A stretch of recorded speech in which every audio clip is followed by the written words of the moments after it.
Мінеки мен пост жаздым бүгін Фейсбукта, соны айтайын.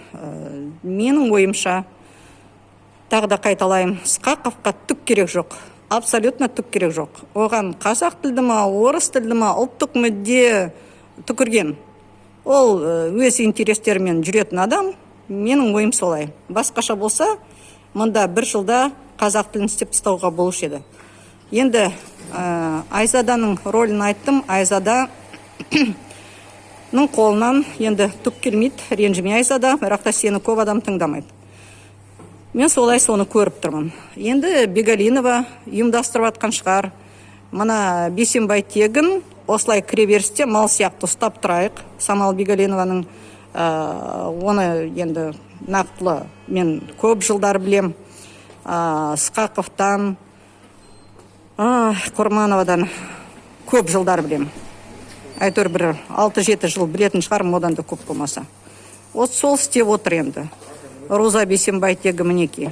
Құрманова айтты ғой, сағат 3-те кел деп. Ол келді ерте деп. Роза Бейсенбай тегі 2 ай бұрын айтқан. Оның алдында 2 жыл бұрын айтқан. Қазақ тілін мұнда болдыру керек деп. Көлік саласында қазір жүргенім, тым болмаса 4 талабынан біреуі көлік саласында 2 сөзді жаттаттыңдар. Жол ақысын төлеңіз деп. Кеше мен автобусқа міндім, кеше маған қызметті тек қана Ресей Федерациясының тілінде көрсетті автопарк, то автокабинат деген. Шовинист Панченконың автопаркі. Сол, яғни мына бір қағаздар, құжаттар дайын болғанда, кеше қағаз күйінде болған, бірақ компаниямен болған 6 компанияның. Соны солай болдырмайынша құжат ретінде не маған көрсетсін, соның тым болмаса тағы да 1-2-еуін. Олар мені осылай 63 жасымда келтіріп, мына кіреберістен аттатпай, осында тұрғызып, келемеш жасап тұр ғой. Жақсы, өздерің келемеш бола бересіңдер бүкіл республикаға. Тілі керек жоқ, ұлты керек жоқ, Ысқақов, құбыжық. Құбыжық деп айтпаушы едім, егер ол тілін, ұлтын қолынан келген істетсе. 2 сөзді 2 жылда жатта тұрушқа болушы еді. Жол ақысын төлеңіз, аялдама осындай, келесі аялдама. Оның орында көрдіңіздер ғой, қол астындағы адамдар тек қана Ресей Федерациясының тілінде жұмыс істейді екен.